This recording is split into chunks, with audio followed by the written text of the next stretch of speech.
Oi, meu nome é Ariana Menck e esse é o podcast Pra Não Passar em Branco. Hoje eu tô aqui com uma convidada que é publicitária, empreendedora, daquelas bem girl boss mesmo, e muito provavelmente ela tem o seu artista preferido no WhatsApp dela.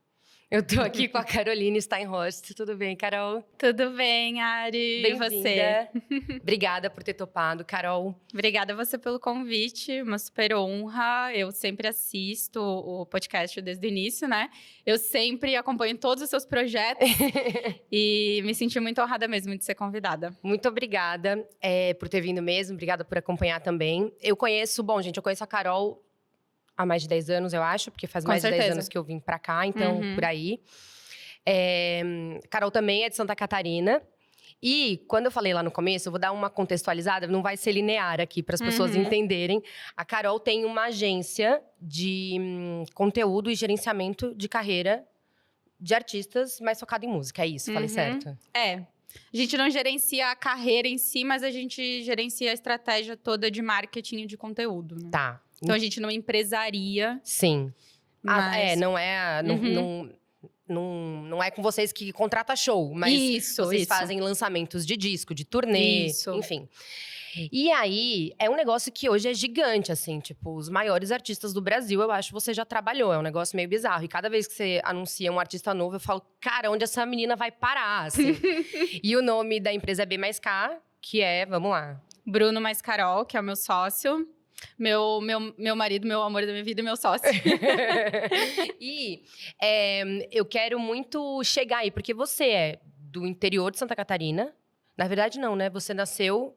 Eu sou gaúcha, na verdade. Sou do interior do Rio Grande do Sul. Mas eu fui para Santa Catarina com a minha família, né? Com meu pai, porque ele mudou para lá no final, assim, do ensino médio. E aí, todo mundo acha que eu sou de Santa Catarina mesmo. Às vezes eu falo, sim, eu sou blumenauense, é isso aí, sabe? Quando eu falei, não, pera, eu lembro que a Carol não é, a Carol é gaúcha. Sim. Mas, e assim, você trabalha muito no mainstream hoje, onde as coisas, e mora onde as coisas acontecem, né? Mas você fez publicidade, escolheu publicidade lá em Blumenau. E qual era a ideia quando você começou, quando você decidiu que ia fazer publicidade? Porque eu imagino que não estava dentro do que você achava que dava para sonhar o que você faz hoje. Com certeza, acho que eu cheguei realmente muito mais longe do que onde eu esperava estar um dia, né? Eu fiz publicidade, na verdade, porque era a faculdade que tinha disponível em Blumenau para fazer. Porque eu sempre fui da comunicação, eu sempre soube que eu queria trabalhar nessa área, mas o meu sonho era fazer jornalismo, meu sonho era ser jornalista e trabalhar na Editora Abril. Esse era o sonho da minha vida, né? E é engraçado que quando eu cheguei em São Paulo não existia mais Editora Abril. E assim os sonhos se foram. E aí só tinha jornalismo em Balneário Camboriú. E aí, para eu conseguir estudar lá, seria muito caro, a faculdade era muito cara. E eu não conseguiria trabalhar, e eu não tinha como pagar a faculdade. Eu precisava trabalhar também e eu precisaria só estagiar. E aí o estágio não iria pagar a faculdade. E aí meu pai falou, filha, a realidade é isso aí, a vida é isso, não dá pra fazer tudo que a gente quer. Então escolhe alguma outra coisa. Eu fiquei super em crise, mas falei, eu primeiro fui fazer um curso técnico. Eu fiz um curso técnico de marketing e vendas, para não ficar parada enquanto eu pensava o que eu ia estudar. E aí, no curso de marketing e vendas, eu curti muito a parte de publicidade. Eu pensei, acho que eu posso fazer isso, talvez seja boa nisso. E aí, eu comecei a fazer publicidade lá em Blumenau. E, no fim das contas, foi a melhor coisa que aconteceu. Porque eu não me vejo, eu acho que eu sempre fui publicitária. Eu acho que eu não tenho a veia jornalística necessária. E acho que a vida me encaminhou para onde eu precisava ir. Pro lugar mesmo, certo. sabe? E quando você trabalhava e estudava, você trabalhava com o quê?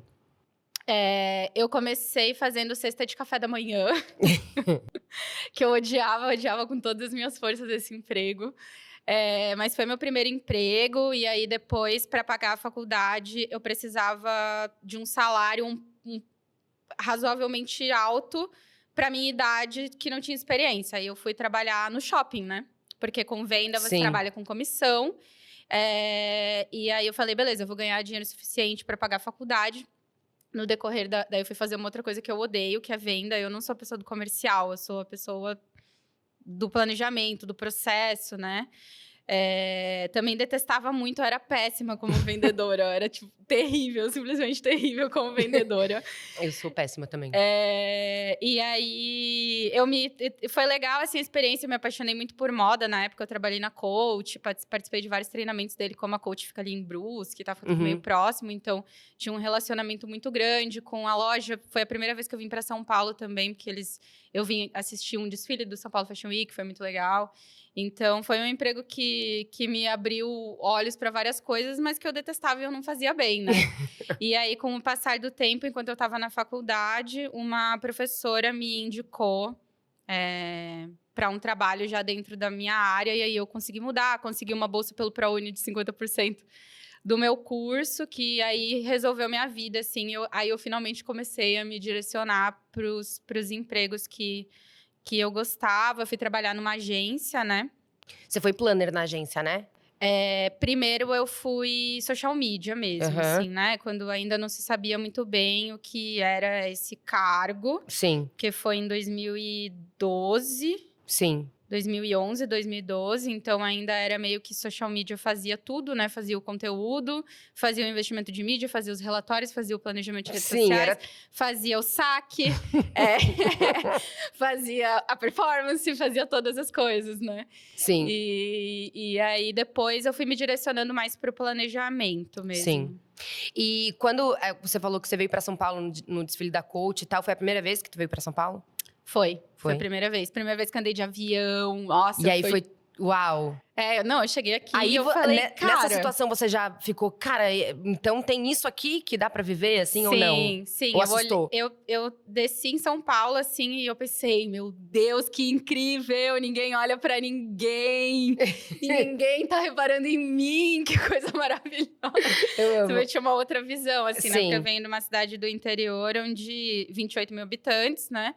Onde existe uma pressão muito grande, familiar e da sociedade, de tudo que você tem que estar sempre... Você tem que ser sempre perfeito, e todo mundo sabe o seu sobrenome, todo mundo conhece a sua família, que ela é a filha do Mário, e eu vi ela lá na praça fazendo tal coisa, você não tinha privacidade nenhuma, né? Sim. Então, eu achei o máximo quando eu cheguei aqui, eu via que ninguém estava reparando em ninguém, eu achei isso incrível, né? Sim. Uma visão totalmente diferente do que as pessoas têm aqui em São Paulo, né? E aí eu pensei, caramba, eu preciso morar nesse lugar, porque as pessoas estão trabalhando e correndo e tal. E eu sempre fui uma pessoa que achei tudo muito lento no interior. Eu ficava muito entediada, né? Eu sempre fiz muitas coisas. Eu, criança, pré-adolescente, eu fazia dança alemã, fazia grupo de dança alemã. Eu fazia grupo escoteiro, eu treinava basquete 3 vezes por semana. Eu fazia aula de canto e cantava no coral da cidade. Eu sempre fui muito hiperativa e ficava muito entediada. Sim. Então, eu não conseguia ficar em casa fazendo nada, sabe? E o ritmo da cidade do interior... É bem sempre diferente. me deixava entediada. Sim. E aí, quando eu cheguei em São Paulo, eu falei... Meu Deus, é isso que eu quero pra minha vida, assim, né? E você tem uma relação super gostosa com seu pai, assim, né? Vocês são super parceirões, assim, né? Ele é uma grande figura pra você, né? Eu sempre vejo você falando dele com muito carinho, assim. Sim, meu pai, ele foi meu pai e minha mãe, né? Porque a minha mãe faleceu quando eu tinha 4 anos, de câncer. Minha mãe tinha 24 anos quando ela faleceu. Nossa, Carol, ela era muito novinha. Muito nova. Foi um câncer muito fulminante, assim. Ela ficou doente, em 3 meses já faleceu. Foi um câncer muito maligno mesmo. Hoje ela não sobreviveria, mas hoje ela teria, talvez, assim, pelo que a gente já pesquisou, vivido uns 2, 3 anos ainda antes, né? Teria tido uma despedida e tudo mais. Foi um baque muito grande pro meu pai, porque era o amor da vida dele, né? E ele passou muitos anos, assim, praticamente uma década... muito mal, assim. Então, ele errou muito comigo também, né? Em muitos momentos, eu também fui a adulta da casa, assim, né? Porque ele não estava bem. Mas eu acho que com o decorrer do tempo, a gente foi conseguindo também se entender e se apoiar e sempre ter uma relação muito próxima, assim, né? O meu pai, eu sempre falo pra todo mundo que ele me criou uma mulher feminista, assim, né? Sim. Mesmo sem saber o que era feminismo, ele sempre teve uma visão muito moderna das coisas. Ele fez um caminho parecido com o meu. Quando ele tinha 18 anos, ele falou pros meus avós, eu vou pra Porto Alegre conquistar o mundo. Então, a gente é muito parecido também, assim, sabe? E aí, você estava lá fazendo já o seu trabalho de social media, você fez planejamento também. E como que São Paulo efetivamente aconteceu na sua vida, assim, que você veio e trabalhou no Catraca Livre aqui, né? Eu acho que eu lembro de você no Catraca. Trabalhei no Catraca Livre. Quando eu decidi que eu vinha para São Paulo, né? Teve aí no meio desse tudo, eu comecei a escrever para um site do underground na época, que era o Zona Punk, que tem a nossa faixa de idade. Então, eu era correspondente do Zona Punk de Santa Catarina. Eu era, tipo assim, meu Deus, celebridade do rolê. Todo mundo me chamava para todos os shows de graça, no camarote do show de rock. Aí, eu escrevia para o site e eu comecei a vir para cá com uma certa frequência também por causa disso e tudo mais. E aí, eu botei na minha cabeça, eu preciso vir para cá. Aí eu queria. O meu plano primeiro era realmente estudar aqui, mas eu vi que eu não ia conseguir financeiramente, né? Uhum. Então me adaptei e falei pro meu pai: quando eu me formar, eu vou mudar para São Paulo. Assim que eu me formar, eu vou conseguir um emprego e eu vou. E o meu pai, ele não levou muito a sério, né? Depois... Tá bom, filha. Tá bom. Vai sim. Sim, vai, né? E aí, quando eu entrei no último semestre da faculdade, no semestre do TCC, eu comecei a procurar emprego. Comecei a mandar currículo para São Paulo, e tudo mais. E aí, eu consegui o emprego no Catraca, né? Eu já fazia o Nando Reis, aí eu já cuidava do digital do Nando Reis fazia 2 anos, quando eu vim para cá. Ele foi o primeiro artista que você fez social media? Foi. De fato, assim. E como que você morava lá e como ele entrou nessa história, assim? Como que você começou a trabalhar para ele, sendo que foi a primeira experiência? Eu sempre fui muito apaixonada por internet, né? Eu nunca achei que isso fosse virar uma profissão um dia, eu não tinha essa visão, assim. Acho que a minha visão no interior eu também era muito limitada de onde eu podia chegar e quem eu podia ser, né? E aí, enquanto eu estava em Blumenau, eu já fazia, então, escrevia para o Zona Punk. E aí, eu era fotógrafa na época também. Então, eu fotografava show, fotografei casamento, fotografei chá de bebê, blogueiras com blog. Eu fazia muito freelinha de foto, ganhava tipo R$30 aqui, R$40 ali, ia somando e tal. E aí, com essa renda complementar, eu vinha muito pra cá fazer curso. Tipo, eu fui me especializando. Essa coisa que a gente tava falando antes, né, de começar a gravar. Que eu pensava, pra eu conseguir competir com as pessoas em São Paulo e eu tendo uma faculdade X, que ninguém conhece, eu preciso minimamente fazer vários cursos. Então, eu vim me especializando durante todo esse tempo. Sempre que eu conseguia, eu vinha fazer um curso em São Paulo. E aí, na época, com Orkut e tal, eu comecei a meio que trabalhar com a Fake Number e com bandinhas independentes da cena. Tudo de graça, né? Sim. Assim como escrever pro Zona Punk também era de graça.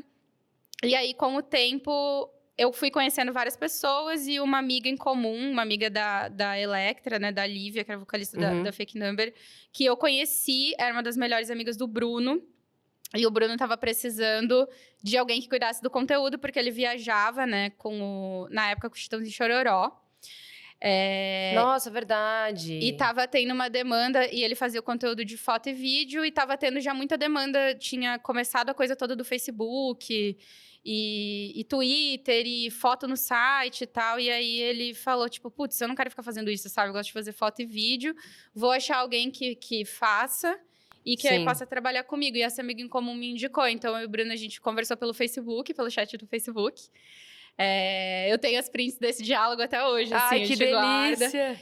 E aí, ele, beleza, eu mandei um valor pra ele falou, beleza, eu fiquei meio em choque, pensei, será que eu devia ter mandado mais, né? Eu tava acostumada a ganhar R$30, R$40 por qualquer coisa que eu fazia. E aí, deu certo, e a gente começou a trabalhar juntos à distância, e até chegar A relação de trabalho de vocês veio antes, então? Veio antes. Gente, o Bruno que ela tá falando é o Bruno do B mais K, marido, sócio e tudo mais. Sim. Então, vocês começaram a trabalhar antes. E aí, depois que vocês começaram a namorar? Ele tava num relacionamento fazia 3 anos já. Eu também tava namorando.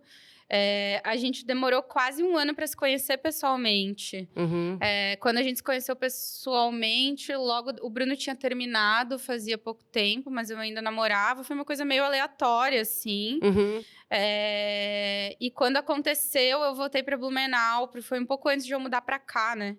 Quando aconteceu, eu voltei para Blumenau pensando assim, ai, meu Deus do céu, beijei meu chefe e agora acabou minha carreira. Acabou minha carreira em São Paulo. Mal sabia ela o que estava por vir. Sim. E aí, que ano você veio para cá? 2014. E 2014, quando você começou, então, ano que vem faz 10 anos, então. Quando você veio, então, você já trabalhava com o Nando Reis, e foi aí que nasceu a B Mais K? Ou foi quando veio o segundo? Quando eu vim pra cá, eu fazia o Nando Reis.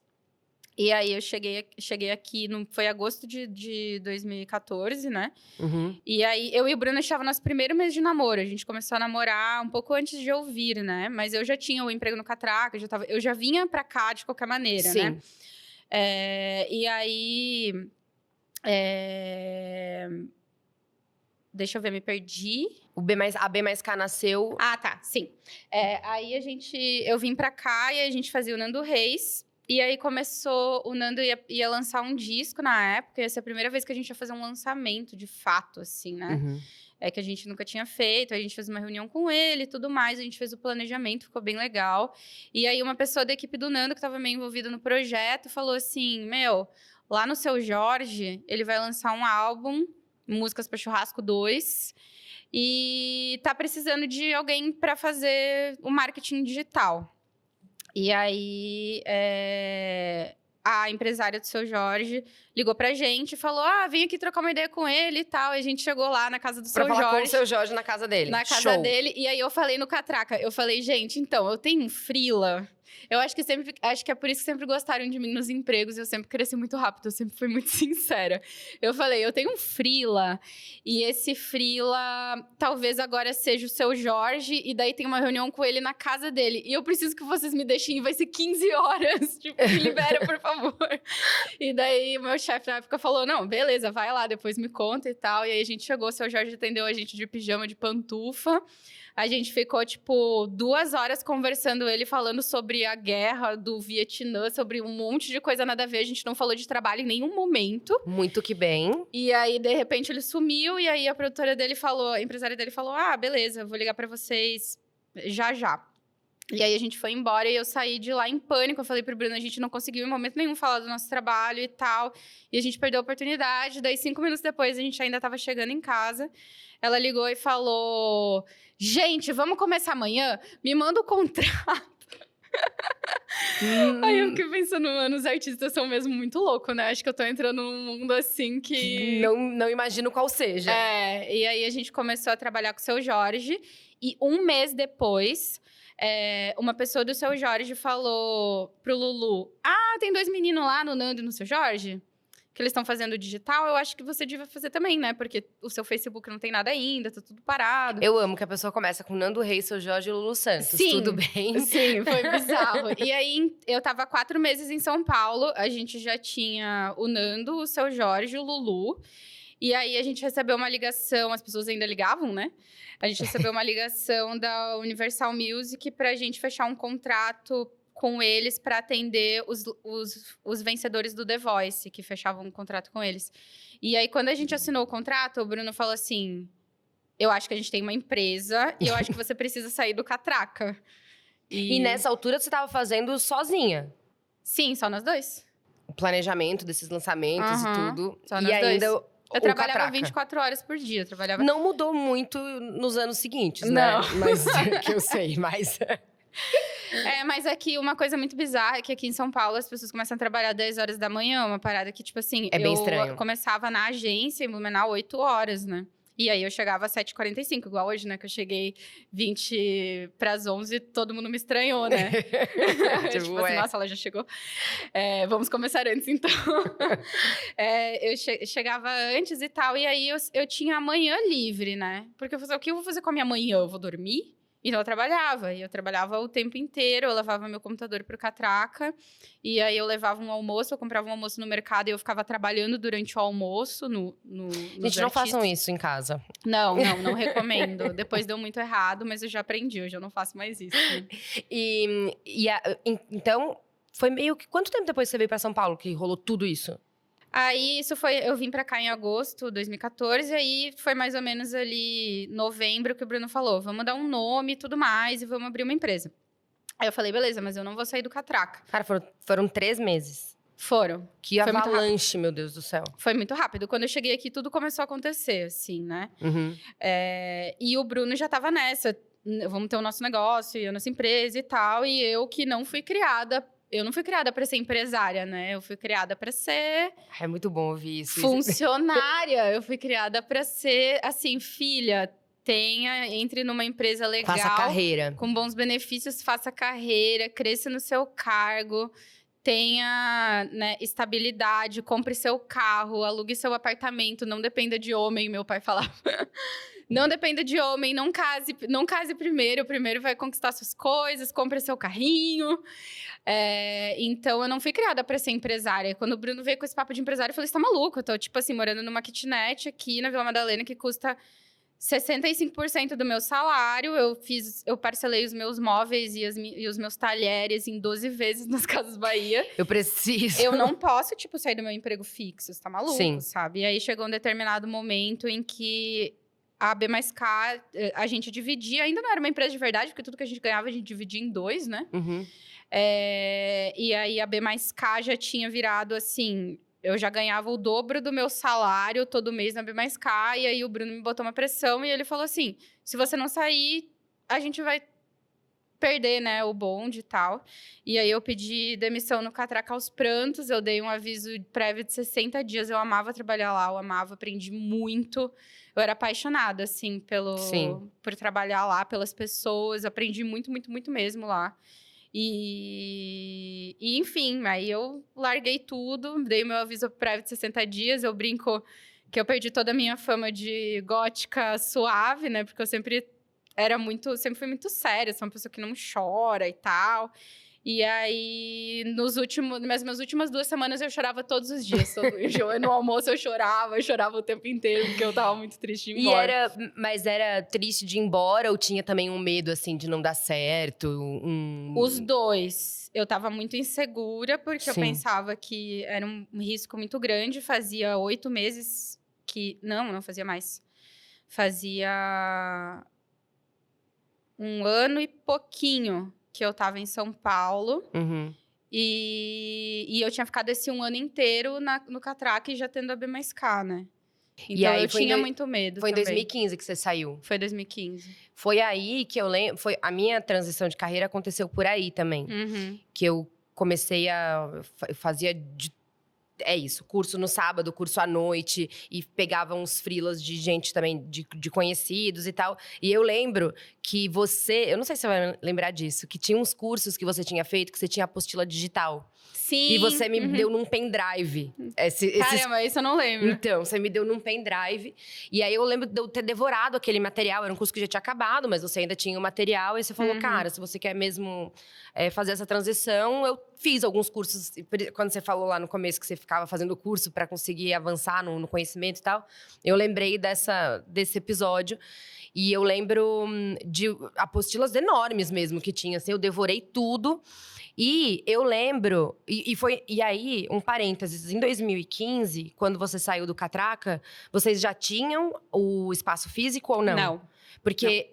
Mas foi logo depois. Foi logo depois. Porque eu lembro que, numa ocasião, vocês abriram uma vaga de social media. Eu falei, cara, eu vou tentar. Eu tava no comércio exterior ainda. Eu lembro que eu fui lá, visitei vocês. Eu lembro de um Excel que tinha lá, de um monte de post. Eu falei, caraca, é muita coisa isso aqui, pelo amor de Deus. Que tinha que descrever a ideia do post, enfim. Cheguei a visitar vocês lá. Tentei essa vaga. Eu nem lembro também por que não rolou. Enfim. Mas foi bem por ali mesmo, porque eu acho que foi antes de 16. Eu acho que foi 15 ainda, não foi, não? Foi 15 Foi, ainda, né? a sede. Foi, Tá. eu acho, se eu não me engano. E era bem pequenininha a BMSK lá na Augusta, né? Era. Como foi a decisão de, cara, a gente precisa de um espaço físico? Porque até então vocês faziam em casa, no notebook, em qualquer lugar. Foi um amigo e cliente nosso, assim, que um dia ele foi lá em casa e a gente tava compartilhando com ele que, tipo assim, a gente tá meio que... As pessoas falam, porque a gente já tinha todos esses artistas grandes e atendia a Universal e tudo mais, e aí vinha gente falando, podemos fazer a reunião aí, aí a gente dava todas as desculpas do mundo, né? E aí ele falou pra gente, mas por que vocês não abrem uma sede e tal? A gente falava, porque não, a gente tá esperando dar certo, né? Sendo que já tinha dado. Aí ele falou... Já deu certo, né? Vocês, olha tudo que vocês estão fazendo, tipo, olha, né? Tudo que vocês estão atendendo, tipo... E aí, depois daquela conversa, a gente falou, cara... Precisamos. Abriu o site lá e começou a pesquisar. E aí, foi tudo muito rápido, sabe? Foi uma conversa com um amigo e cliente, assim, que foi muito decisiva pra gente. E ali naquela... Aí vocês começaram a contratar as pessoas pra trabalhar ali naquela sede com vocês e tudo mais. Nessa altura, vocês já estavam com uma galerinha de cliente, assim, né? Porque só a Universal já era um super contrato. E como é que foi... É que eu imagino que todos devem ter sido impactantes, porque por mais que você não fosse, sei lá, fã dos artistas, se eu ouvir um nome desses, né, um Lulu Santos, um Seu Jorge, é tudo meio, caramba, eu tô trabalhando com esse cara, eu tô chamando ele no WhatsApp, como é que é isso? Qual foi o primeiro que, sei lá, procurou vocês e vocês falaram, puta que pariu?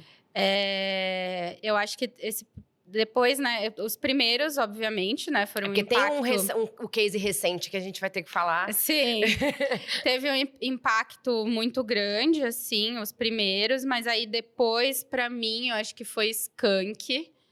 Foi meio surreal, assim, porque é uma banda que eu sou muito fã, óbvio, mas que fazia muito parte da minha infância, que meu pai ouvia muito e tal, e aí...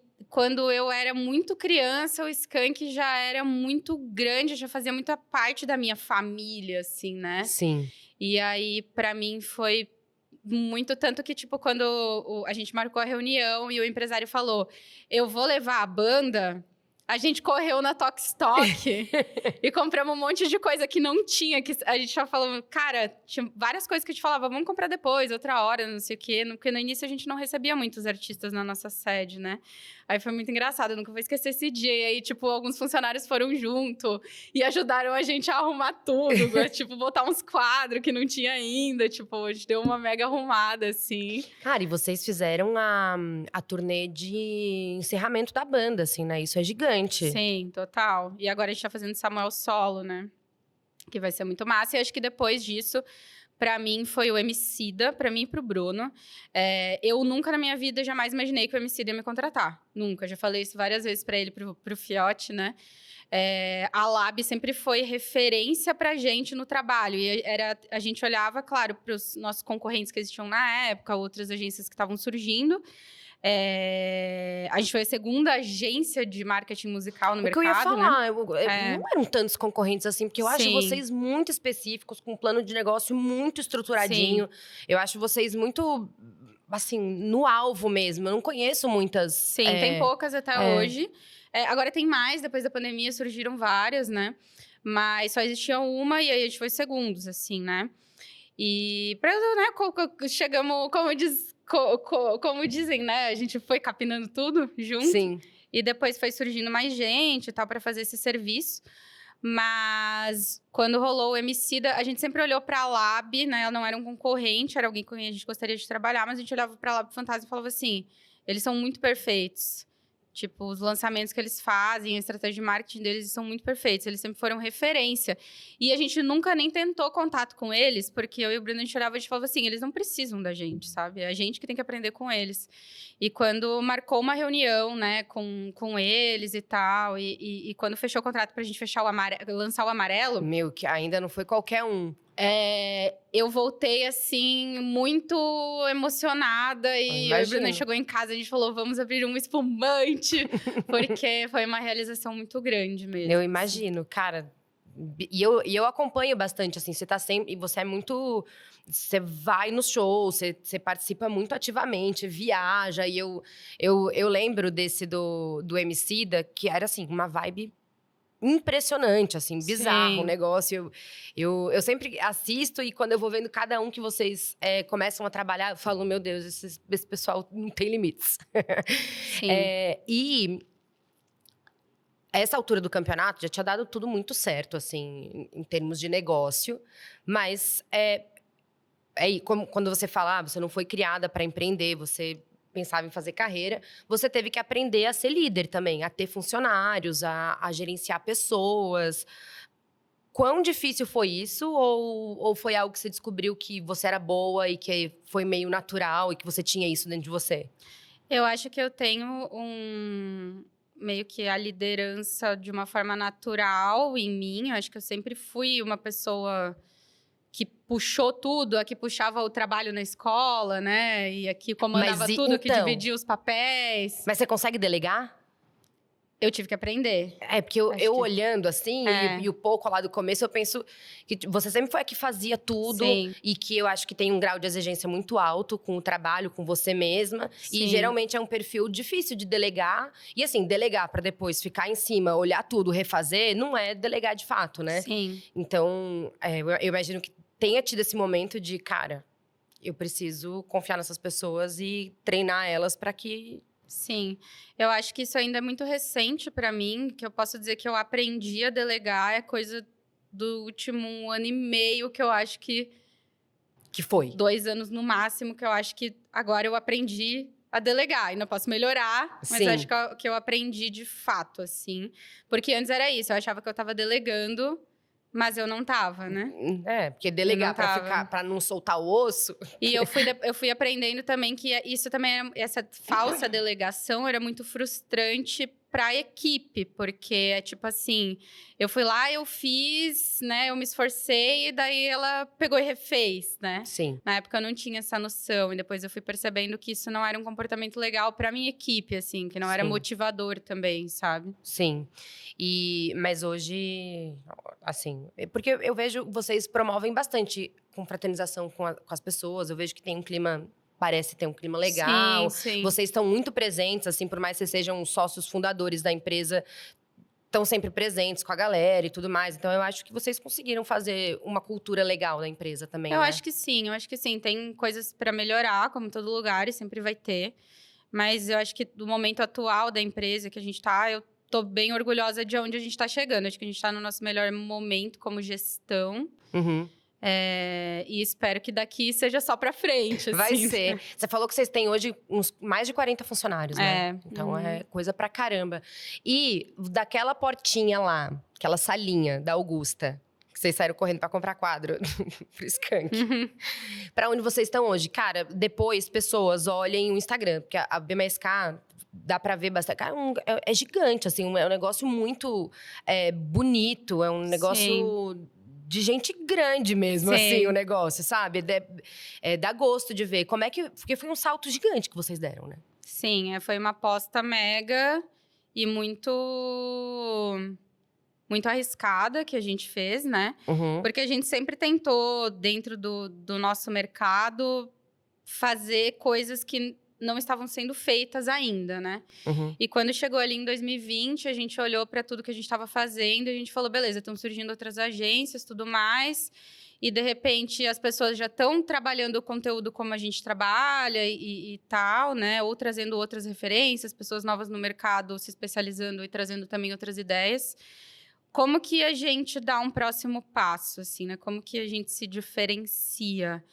E aí a gente falou, cara, talvez esteja na hora da gente ter uma estrutura de verdade, assim, porque o nosso escritório até então sempre tinha sido um lugar com salas, mesas e cadeiras e uma copa, assim, né? Sim. Acho que tá na hora da gente ter cenário para produção de conteúdo, o artista entrar aqui, ele se sentir inspirado, ele falar, tipo, pô, vou vir aqui gravar meus TikTok. Sim. E aí, esse foi o próximo passo, porque a gente achou que era o momento mesmo, assim, de passar essa impressão também pro mercado. Tipo, Se posicionar, a gente assim. chegou até aqui e a gente não tá brincando, sabe? a gente vai em frente ainda. Não, Sim. Não vamos parar. E vocês têm os sócios da Red, né? Tem, dentro hoje da nossa sede, que é uma casa, que é um predinho, assim, né? Tem quase 1.000 metros quadrados. Uhum. E aí, a gente divide o espaço com a Red Media, que é uma produtora musical e label, né? Gravadora, assim, também que faz parte da Universal Music. E aí, eles têm a área deles, dos estúdios e tudo mais. A gente tem a área do escritório da B+K de fato. E aí, a gente tem todos os outros espaços da casa, que são em comum. Uhum. E aí, tem palcos na casa, tem área de evento, tem quadra de basquete, tem estúdio, né? Sim. Para produção de conteúdo audiovisual, tem tudo na casa mesmo, assim. Tem uma tecnologia muito legal de áudio, né? Por causa da Red Media. Eles mixam lá em Dolby Atmos, por exemplo. Uhum. Então, a gente consegue entregar para o artista que entra ali meio que o 360. A gente consegue entregar para ele uma produção musical, consegue entregar a produção de conteúdo, um clipe, uma sessão de fotos, a estratégia de marketing, o evento de lançamento. A gente consegue entregar tudo, né? Dentro Sim. do mesmo espaço. Então, essa era a ideia. E a gente fez isso muito inspirado nas casas que começaram a aparecer, principalmente em Los Angeles, assim, de casa de produção de conteúdo, casa de influencer. Aqui no Brasil já tava tendo meio que casa de gamer, né? Sim. Tipo, alugar uma casa, botar todo casa mundo. de TikToker tem também. E aí a gente falou, cara, vamos fazer uma de música antes que alguém faça, sabe? Sim. Cara, e é muito bonito, é demais, assim. Eu quero ir lá conhecer ainda. Eu acho que eu tô devendo essa visita faz tempo, mas eu acho. E tem uma foto que eu vi uma vez, agora não sei se foi no da empresa, se foi no seu, que é a galera toda, da Red, né, da Chubby, que virou essa casa, que é a sociedade de vocês dois, da B+K e tal. E você é a única mulher ali no meio. E eu acho muito poderosa aquela foto, eu acho o máximo. E o meio musical, ele é um meio muito masculino ainda, né? Total. Eu frequentei mais esse meio durante uns 4, 5 anos, assim. E era dominado por homens. E eu acho que não deve ter mudado muita coisa. E você tem essa carinha de meiga, tem um tom de voz super amistoso, é uma mulher. Como que é se posicionar, assim, falando com gente grande, com gente poderosa, com muito dinheiro na mesa? Como que é pra você, assim? É um negócio... Você sente, às vezes, que você tem que se impor um pouco mais?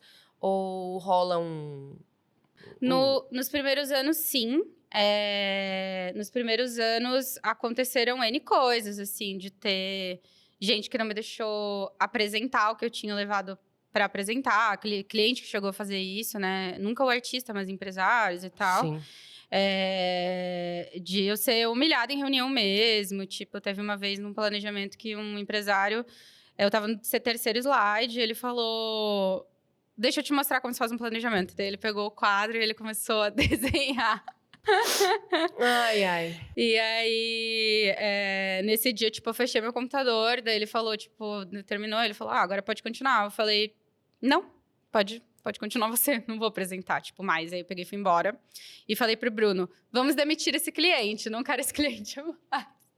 Maravilhosa. E assim foi, não trabalhou mais com ele? Assim foi. E a B+K, ela é uma empresa que tem, acho que, eu não sei dizer a estatística certa, mas 75% é mulher, né? É algo que a gente faz muita questão. A gente até brinca, né? Hoje de manhã eu falei para as meninas da criação de conteúdo, que hoje é um time só de mulheres, que a gente contratou um homem e ele começa na segunda, né? Faz muito tempo que não tem um homem na criação de conteúdo. E aí eu mandei uma piadinha pra elas, falei, vamos tratar as minorias com respeito, meninas. Vidas masculinas importam. Então, a gente tem realmente muita mulher, né? Tanto na equipe de design, também de criação. Nossa supervisora de criação é mulher. Nossa agente de marketing é mulher. A gente sempre teve muita mulher em posições de liderança. A nossa gerente de audiovisual é mulher. A gente tem... Agora tá equilibrado, né? Mas nossa equipe de audiovisual é metade mulher, metade homem. Já foi mais mulher. Teve uma produtora técnica que saiu agora, que fez a conta equilibrar. Mas a gente sempre fez muita questão, assim, de trazer mais mulher mesmo, para tentar mudar um pouco, né? Sim.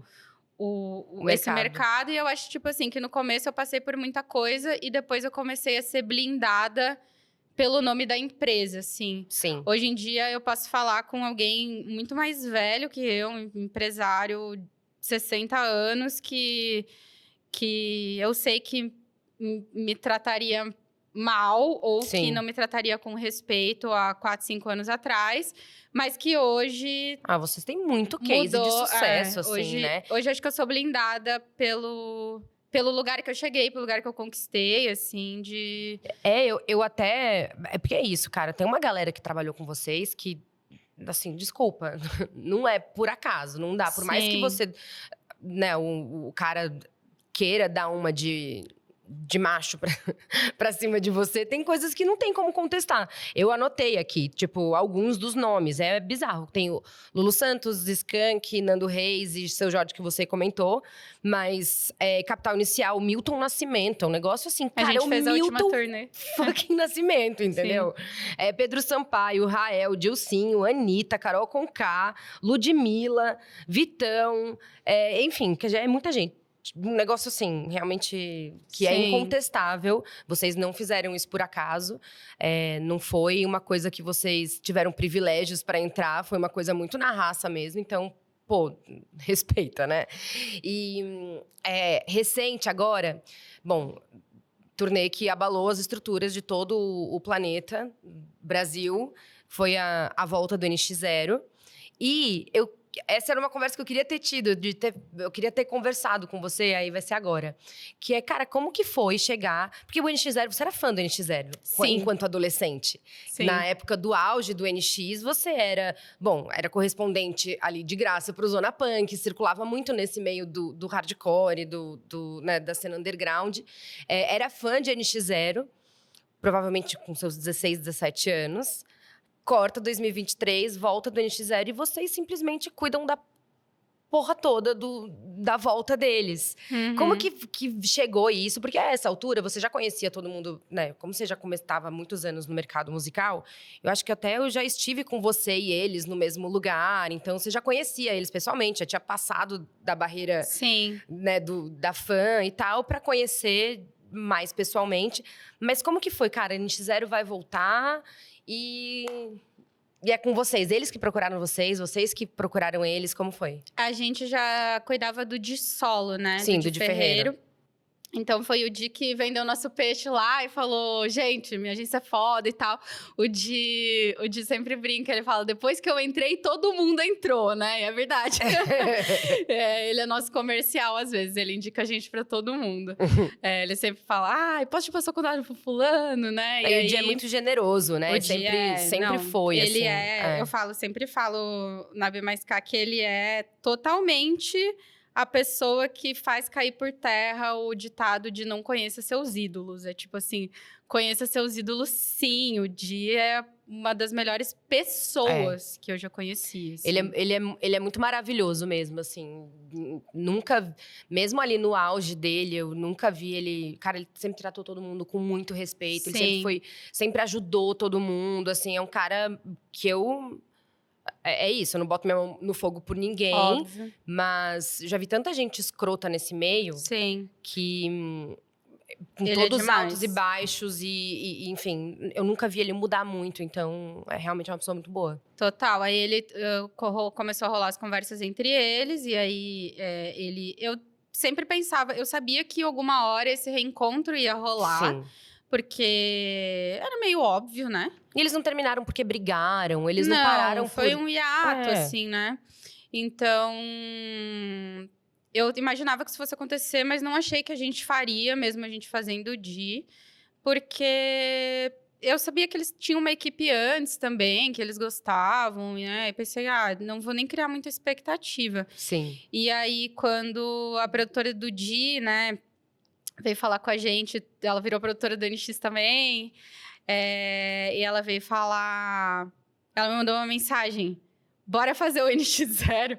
Eu passei mal, nossa, passei muito mal. Foi, acho que uma sensação parecida com o Emicida e com a Anitta, assim, sabe? Que foram clientes que eu passei mal quando eu recebi a notícia, assim. Fiquei, como assim isso vai acontecer? E aí, eu tava tão, assim, não vai rolar, não vai acontecer. Claro que não vai acontecer, até o momento de realmente começar. Que daí eu falei, está acontecendo. Tá realmente Eu acontecendo. tô aqui. E foi muito louco, a primeira reunião foi muito louco. Tirei várias fotinhas da primeira reunião pra guardar pra mim, assim. Porque foi meio que, tipo, claro, né? Que atender, por exemplo, a Anitta, acho que foi uma das maiores realizações de sonho da minha carreira. Porque ela é a maior artista do Brasil, ela é a Anitta. Mas o NX foi meio que um carinho lá pra Carol do começo, que eu fazia as paradas de graça pras bandas, e escrevia pro Zona Punk de graça, e vinha aqui fazer curso pra vir pra cá. E aí na adolescência, eu entrava... Sei lá, entrava no carro, aí eu via NX0 no meu Discman, né? Botava o CD no Discman, e aí olhava pra paisagem passando, ouvindo uma música triste, chorando, pensando quanto a minha vida era difícil, quanto eu queria ir embora daquela cidade, eu queria ir pra cidade grande. Então, passou um filme na minha cabeça, é uma realização muito grande, né, que tá acontecendo. Tanto que abriu esse espaço de ter uma pessoa de conteúdo, né? Uhum.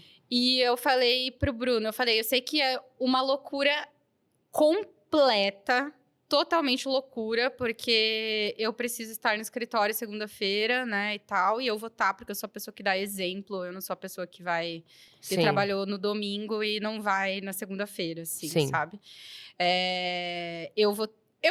Eu vou fazer a tour com eles. Azar, vou ser eu. A social media vai ser eu. Ela em Manaus, ela em Maceió, ela em Fortaleza. A social media vai ser eu. Então, tipo, eu tô, né, tô aí já praticamente sem descanso há 3 meses já, mas tá sendo realmente uma realização muito grande. Eu tô aprendendo muita coisa nova. Essa é a parte que eu não esperava, que eu tô gostando muito, porque eu tava muito tempo no escritório fazendo as mesmas coisas. E agora eu tô tendo a perspectiva do artista de um outro ponto de vista. Porque mudou o comportamento também, né? Da época que você era social media, imagina. Você foi social media, começou há mais de 10 anos sendo social media. Sim. E aí, aos poucos, foi saindo desse operacional, vamos dizer assim, ficar mais no estratégico, mais no administrativo, afinal, né, empresária. E aí, voltar para esse operacional, acho que te traz, inclusive, insights poderosos para levar para dentro da empresa, né? Com certeza, é isso que eu tô sentindo. Eu fui muito focada em, tipo assim, vou realizar esse sonho, vai ser muito legal, vou conhecer quase todas as capitais do Brasil, com a minha banda favorita,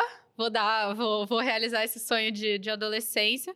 E no fim, eu vi que é a melhor decisão que eu podia ter tomado, porque eu tô trazendo realmente muitos insights pra B+K do que o artista tá precisando agora, nesse momento, de como o público tá se comportando agora, de como a gente trabalhar o conteúdo de forma mais viva e mais real, porque cada vez funciona menos as coisas pré-prontas. Então, tá sendo muito positivo também pra eu conseguir trazer essa visão pra equipe, sabe? Sim. E, Carol, você falou agora, né, que você tinha se afastado do operacional um pouco, desse dia a dia e tal. Mas, cara, por muito tempo você ficou muito afogada em tudo, fazendo tudo pra todos. Eu lembro suas caixas de entrada absolutamente abarrotadas, você tendo que dar conta de 1 milhão de reuniões, de artistas e ter visão do todo. Eu imagino que isso tenha tido um preço, né? E, em algum momento você falou, cara, pera, desse jeito não é sustentável? Sim.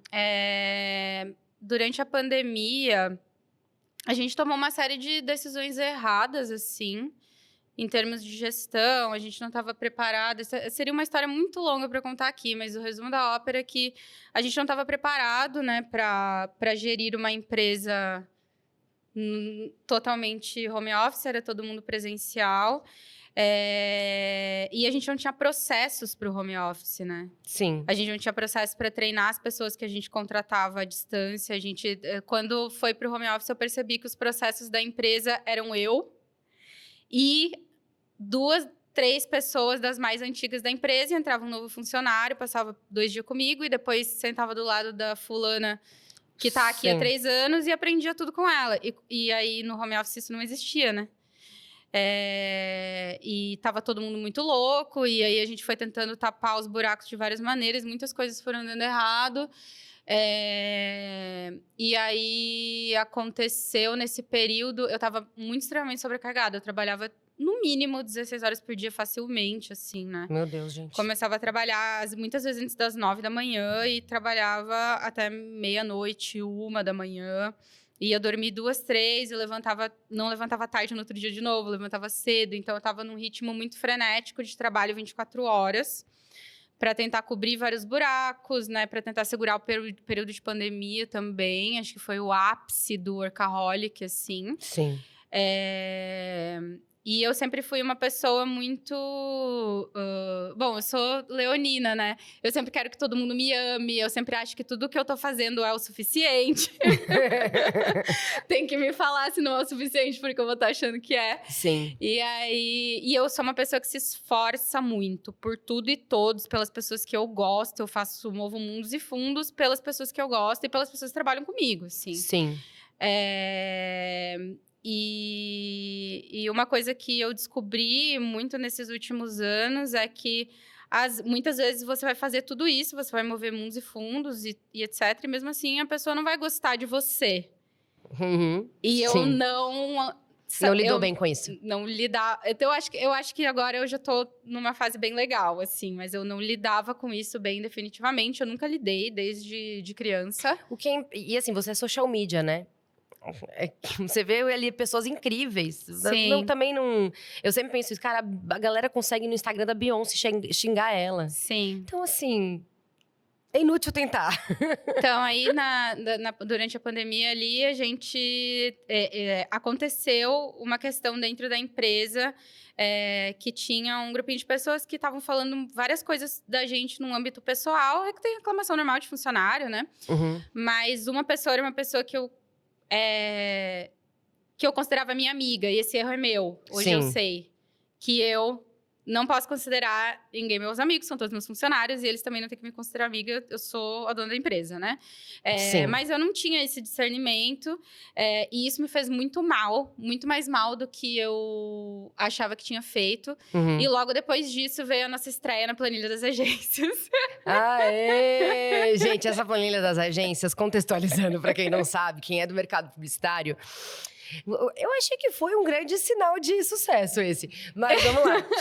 Tem uma lista, um planilhão, um documento aberto que passa, que ele existe, de repente popa o link em algum momento do ano, que tem as agências e comentários anônimos de funcionários.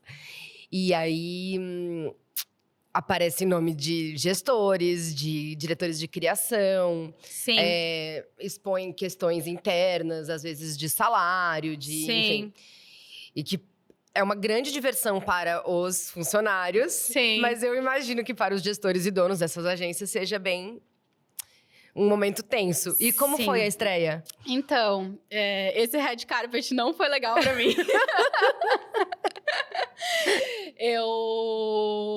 Eu li, e aí, tipo, meio que a galera... deu pra ver que a galera se organizou. Tinha mais de 30 comentários, assim. Caralho! E, porra, a gente tinha 40 funcionários, sabe? Mas tinha gente ali que já tinha saído, que dava pra ver também. Mas ficou claro que a galera se organizou, né? Pra comentar, porque os comentários foram em sequência também. E aí, eu li tudo aquilo e eu fiquei muito em choque, primeiro. É bastante coisa, mas cita, tipo, alguma coisa, assim, que tava lá e você falou, meu Deus do céu, onde... coisa tipo assim, foi escrito que a gente explorava as pessoas, coisas nessa linha,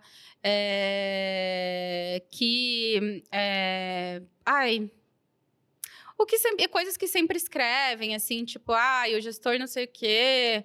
é tóxico e abusivo, que são coisas muito sérias, assim, né? E o mercado da comunicação, ele é um mercado muito punk. Sim. Eu não conheço ninguém que trabalhe no audiovisual, no jornalismo mesmo, na publicidade, que não seja uma coisa meio insana às vezes. E tem altos e baixos. Tem época que é uma pressão desgraçada, é um ritmo alucinante e às vezes dá uma tranquilizada, mas assim, é um meio... O meio por si só, eu acho um meio muito delicado. Sim. Quando você escolhe entrar nesse meio, ele é muito glamourizado antes de entrar. Sim. E depois que você entra, cara, é muito punk, assim. Então, é difícil alguém trabalhar em alguma agência, alguma produtora, alguma redação e em algum momento não se sentir abusado, explorado e pressionado, porque... Sim. O mercado é assim. Não tô dizendo que não é certo e errado, mas, gente, é assim. Eu não conheço ninguém do mercado que em algum momento não tenha se sentido completamente no limite. Sim, total. Acho que o mercado da comunicação, ele é Mas isso também não pode servir de muleta para, né, para gestores como você, como eu, como, enfim. Não pode servir de muleta para dizer, gente, é assim mesmo. Eu acho que é nosso papel também deixar menos tóxico possível, que a empresa não seja um agravante a um mercado que já é tão delicado. Eu acho que dessa estreia, assim, né, a gente tirou várias lições de coisas que precisavam ser muito melhoradas, porque eu também tinha muito na minha visão, assim, que a gente não era igual às outras agências, porque a gente não virava à noite, porque a gente não, sabe, não tinha, a gente não pressiona as pessoas, eu também mais ficar muito livre, assim, sabe? Sempre foi. Nunca teve gestor que grita, ou que te humilha, ou que... Sim. Isso nunca aconteceu. Então, na minha visão, tava tudo bem, assim. Aí eu percebi que não tava, né? Claro, muita coisa ali, hoje eu sei que não é a verdade. É como aquelas pessoas enxergam, mas que não são a verdade. Tinham coisas que a gente precisava melhorar mesmo. Sim. Que a gente pegou e melhorou, né? Que hoje não são problemas que não existem mais. Mas essa estreia na planilha, eu tive no pior momento possível. Eu tava muito fragilizada, trabalhando mais do que nunca. Era pandemia. Sim. E eu fiquei muito abalada. Você levou pro pessoal? Levei. Deve precisar de uma dose cavalar de maturidade, assim, uma situação dessa. Eu não sei se eu conseguiria levar muito na boa também, não. Eu levei muito pro pessoal, e aí eu não soube dividir, até porque eu era isso. Eu confundia algumas pessoas que eram mais próximas e que eu gostava, que eu tinha uma relação mais pessoal, com amizade, mas não era amizade do outro lado. Então, eu errei muito, assim, sabe? Hoje eu reconheço isso, eu sei enxergar. Mas na época eu não conseguia, então eu me senti também muito injustiçada. E aí, umas semanas depois disso, eu tive uma crise de pânico. Eu nunca tinha tido nada na minha vida de ansiedade. Claro, eu tinha ansiedade normal, tô ansiosa com esse trabalho, não sei o quê, né? Eu nunca tinha tomado nenhuma medicação controlada. E eu sempre me achava por causa disso. Eu pensava, tipo assim, eu sou forte pra cacete, sabe? Nada me abala, tipo... E aí, eu já não conseguia mais sair da cama. E aí, eu vi que a parada tava errada, assim. Sim, não era você Eu ali. não conseguia mais levantar cedo, muito estranho pra uma pessoa do Sul.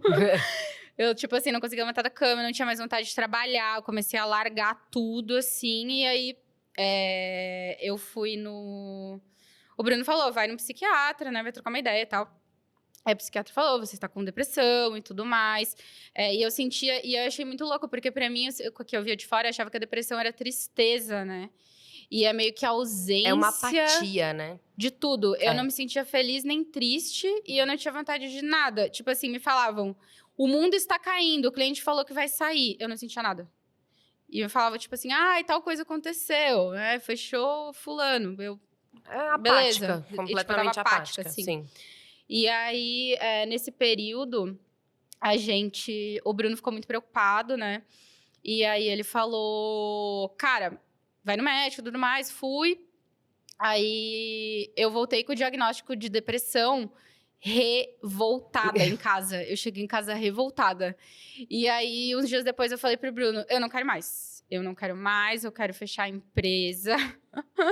Pra mim, chega, vamos voltar a ser como era no começo. Eu e você, a gente fica com 3 artistas, um designer. Eu faço tudo. No máximo, eu tenho uma estagiária pra me ajudar em algumas coisinhas.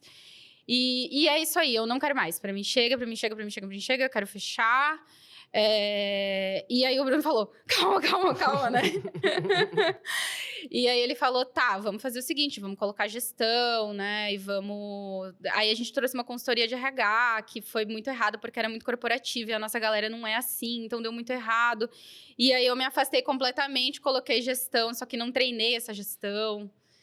E aí foram períodos muito nebulosos, assim, 2020, 2021, principalmente, né? No ano passado começou a melhorar.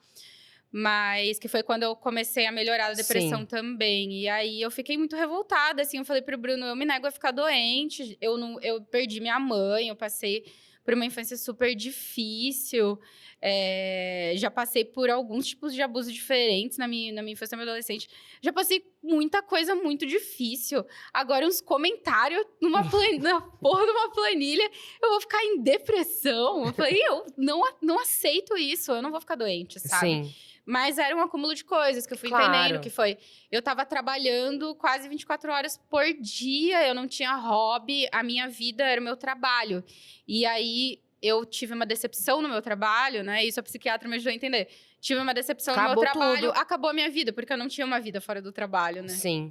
Eu não tinha onde me apoiar. Porque o Bruno também era meu trabalho, porque se confunde. E como é isso? Trabalhar com o seu marido num nível tão intenso quanto é, assim? Como que...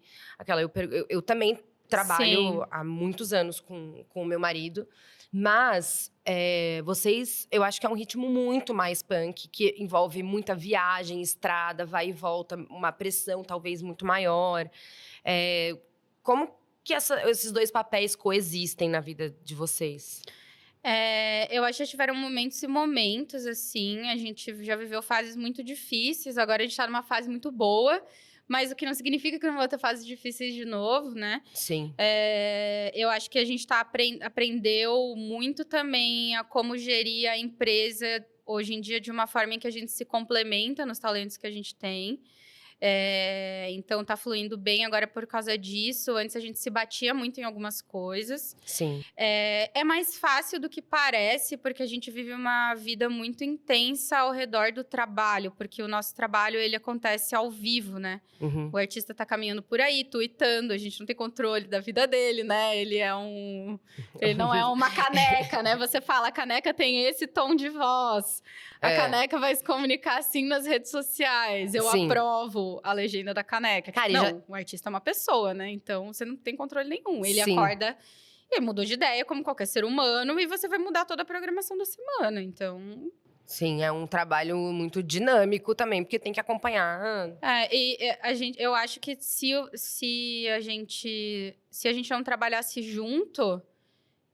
Ia ser muito difícil a gente ter uma vida de casal, porque fica difícil de encontrar horário também na vida que a gente leva. Então, na maioria das vezes, a gente gosta de pensar que facilita, sabe? Mas é um jeito de pensar mesmo, porque não é qualquer...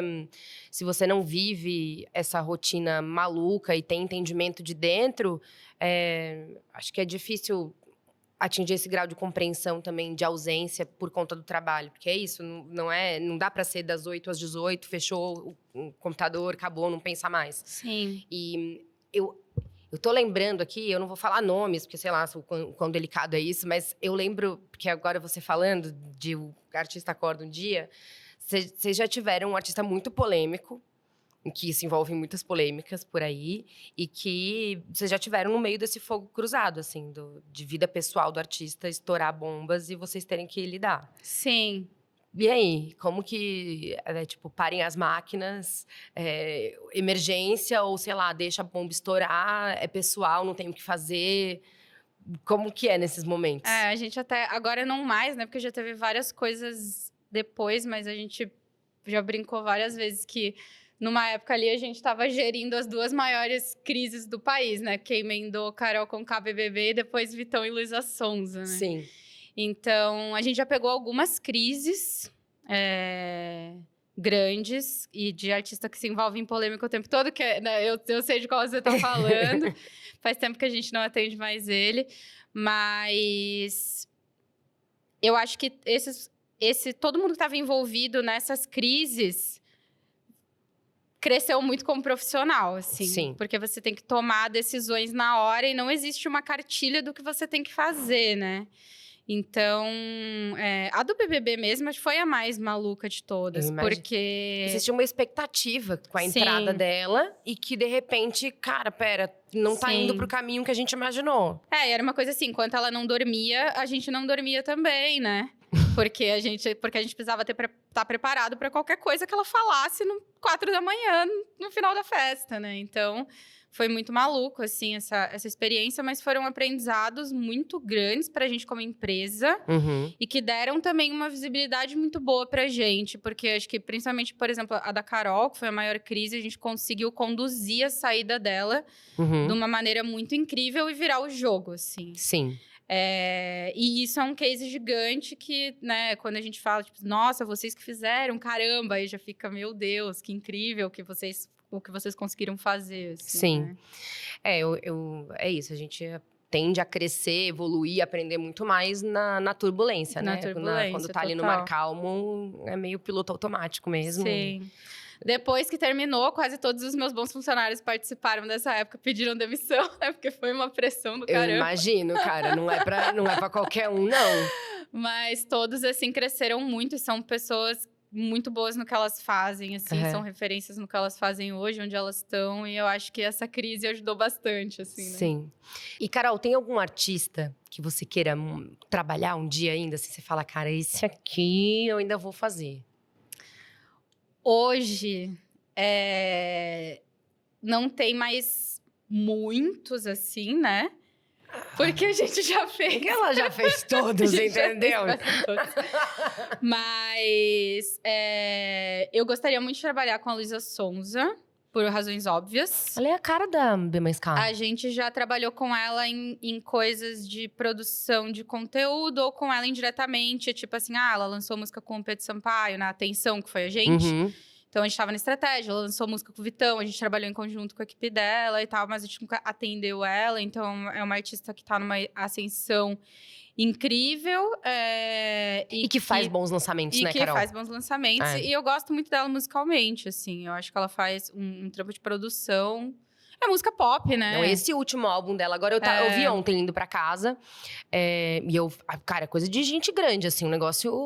Bom, goste da Luísa, não goste do estilo de música ou não, o negócio é muito bem feito, assim. Sim. Não vou entrar em méritos que fujam disso, da qualidade do que ela faz, porque é incontestável. Mas sim, é uma grande artista. Eu gostaria muito de atender ela. Eu tenho um grande sonho de música nacional ainda, que seria atender o Renato Russo. A gente faz 2 projetos póstumos, um é o Cazuza e o outro é o Tim Maia. Isso. O Tim Maia a gente faz há muitos anos já, há 5 anos. E o Cazuza a gente faz há 2. E como que são esses trabalhos póstumos? A gente criou, né, as redes desses artistas que não existiam. Então, tá lá o Tim Maia e o Cazuza no TikTok, eles bombam no TikTok. O Tim Maia principalmente, né, porque ele tem Carol, você fica mexendo com quem já morreu, Carol. Eu acho que eu não vi eles no TikTok, eu vou olhar depois. Por favor, olha, muito legal. E aí, o do Cazuza, a gente tá conseguindo fazer um trabalho super especial, assim, porque a Dona Lucinha, ela tem um acervo de tudo, ela tem tudo digitalizado. Então, a gente, às vezes, traz vídeos inéditos, shows inéditos. Aí é legal isso, ter a mãe, né? É isso, a Lucinha é mãe do Cazuza, então ter esse apoio de alguém, né? Da família, porque tem questões… Por exemplo, o Chorão é uma super questão, né? Sim. A gente é contratado pelas famílias mesmo, né? No caso do Tim Maia, pelo Carmelo, que é o filho do Tim. E no caso do Cazuza, pela Dona Lucinha. Eu sou… Legião Urbana é a banda favorita do meu pai, né? Eu sei cantar todas as músicas do início ao fim. Porque ele ouvia muito. E eu amo muito também. E é um sonho atender o Renato. Eu sei que é muito difícil, tem toda uma questão familiar ali, né? Sim. Mas se eu atendesse pelo menos o Legião, mesmo sem, né? Ele com o Dado e o Bonfá, pra mim já seria uma realização imensa.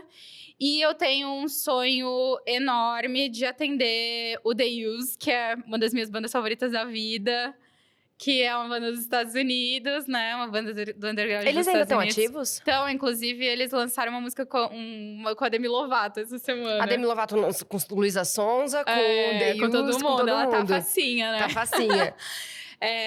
E eu tenho esse grande sonho, assim, de fazer um artista gringo, assim como eu consegui atender o NX, de realizar isso um dia. Eu vou tentar um dia, né? E você vai conseguir, eu tenho certeza. Vou tentar um dia, eu e o Bruno, a gente vai pra Los Angeles, a gente já combinou, um dia a gente vai tentar chegar lá, né? Nem que a gente comece meio de graça também, como a gente começou lá atrás.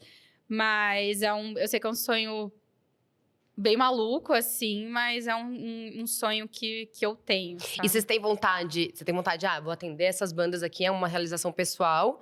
Ou existe uma ideia de internacionalizar a BMSK, assim, falar, cara, vamos fazer vamos pras cabeças aqui. Já pensamos nisso muitas vezes. Um pouco antes da pandemia começar, a gente ia pro Rock in Rio Lisboa para fazer uma reunião com a Universal de lá, de uns artistas de lá, porque meio que lá não tem em Portugal não tem muito uma agência que faz esse trabalho. Toda a parte de comunicação digital ainda, eu acho muito... Eles estão, sei lá, há 10 anos. Atrás, sim, tá muito atrás. A Europa tá muito atrás. E muitas vezes eu acho que os Estados Unidos também. Claro que os artistas gigantes não, né? Pelo amor de Deus, a Taylor Swift é impecável, o Harry Styles também e tudo mais. Mas... e mesmo as grandes bandas, né? Tipo, o Bring Me The Horizon faz um trabalho incrível de digital. Mas é porque ele mora aqui, praticamente. Porque a esposa dele é brasileira. Com certeza ela dá toques pra ele de como fazer o conteúdo. Mas a gente tem muito essa vontade de atender artistas do underground dos Estados Unidos, de bandas que a gente gosta, que tocavam no Vans Warped Tour e tal. E, sei lá, talvez não seja tão impossível, mas a gente sabe que precisaria a gente largar muito aqui, funcionando, pra gente... tentar, quem sabe, um dia, assim, né? Mas seria uma coisa muito mais por realização pessoal do que... E é muito maluco olhar a trajetória mesmo, né? Porque quando você fotografava por hobby, banda, e aí você escrevia pro Zona Punk e cobria show. Meio que isso tá no seu caminho desde sempre, assim, né? Desde sempre. Trabalhar com música e unir paixão e trabalho. Então, eu fico muito feliz que você tenha encontrado um meio de sair da avalanche que você se viu soterrada ali. Porque tem muita paixão nesse meio. Seria muito desperdício que você abandonasse isso por motivos que não fazem sentido. Porque é isso, é aprender que a gente sempre vai estar desagradando alguém, que por mais que a gente tente, não vai agradar mesmo. E ser fiel aos nossos sonhos, eu acho que é o caminho mais, sei lá, mais seguro de ser feliz ou de, né, ter mais momentos de felicidade. Então, eu fico muito feliz que você não tenha abandonado esse sonho, porque eu acho que é um sonho que você vive ele, não existe um realizar, acho que você está realizando sempre, porque é isso, eu acho que não tá nem realizando sonho, porque são sonhos que você nem ousou sonhar, né? Sim. Então, eu acho muito gostoso. Eu acompanho, por mais que seja assim, à distância, eu admiro muito. Eu sempre falo pro Bruno, eu falo, cara, mano, olha só agora, olha isso agora. Eu fico muito feliz mesmo com o que vocês realizam. Eu acho uma história maravilhosa e foi por isso que eu quis muito te trazer aqui, porque eu sei que não foi fácil sempre e continua não sendo, né? Mas quem vê de fora vê muito glamour, né? Sim. E ainda mais nesse meio, né? Exatamente. Então, né? Pô, no interior de Santa Catarina, ter que trabalhar para conseguir pagar a faculdade, que não era nem a faculdade que achava que queria. Foi fazendo o que dava para fazer até chegar onde chegou. E eu tenho certeza que ainda vai muito longe. Eu ainda vou ficar muito feliz de ver onde você vai chegar. E eu vou te fazer a última pergunta, então, que é o que você precisa fazer para essa vida não passar em branco? Onde está a essência aí da sua existência? Eu acho que dar o seu melhor em tudo na sua vida, não só no seu trabalho, mas no seu relacionamento, com a sua família, com seus amigos. Eu acho que quando você faz o seu melhor, assim, em todos esses âmbitos, você é uma pessoa que não passa em branco de jeito nenhum, né? Porque dos dois jeitos, né? Quando você faz o seu melhor, também você causa muito incômodo ao redor, né? Então, isso é algo que eu sempre tentei seguir, assim, na minha vida. Tipo, tudo que eu faço, eu vou tentar fazer da melhor forma. Se eu entrei num relacionamento, eu vou trabalhar para dar certo. Né? Eu sempre falo, assim, para as pessoas próximas que é cansativo porque a vida é um grande trabalho, assim, tudo você tem que trabalhar, né? Tem intenção. Você tem que... É isso, você casa, você tem que trabalhar no seu relacionamento. Você precisa se puxar. Vamos marcar um jantar, vamos fazer tal coisa, vamos fazer uma viagem. Você tem que estar sempre... fazendo a manutenção daquilo mesmo, né? E numa amizade também, né? Pra você manter os amigos perto, enquanto seu trabalho, seu relacionamento, todas as coisas acontecendo, sua família. Então, tudo exige muito esforço, assim, né? E eu sempre tento, assim, ao máximo, fazer com que esses momentos de esforço sejam o meu melhor, assim, tentar sempre estar presente nas coisas, né? Que eu acho que é uma dificuldade muito grande hoje em dia para todo mundo, né? E acho que isso faz você ser uma pessoa que é sempre lembrada, assim, né? De uma forma ou de outra. Eu acho que esse seu modus operandi de ser sempre o melhor que der e de dar o melhor, ele é uma bênção, mas ele também é uma praga, às vezes, assim, né? Porque eu acho que tem que ter o limite, nem sempre vai dar pra gente dar o nosso melhor. E não adoecer por isso, né? Porque também a vida é esses não conseguires também, né? Então... Sim. Carol, muito obrigada. Eu admiro muito você, eu acho que você é uma mulher incrível. Tenho certeza que quem ouviu aqui a sua história também admira agora a sua história. E, gente, sigam o B+K, a Carol, porque sempre tem uns bastidores, pra quem gosta de bastidores. Sim. É muito gostoso e é uma vida muito maluca, que parece ter muito glamour, mas tem muita ralação também. Então, é isso, acreditem nos seus sonhos. É isso, total. Obrigada, Carol. Obrigada a você, obrigada pelo convite. E é isso, gente. Até a próxima. Tchau!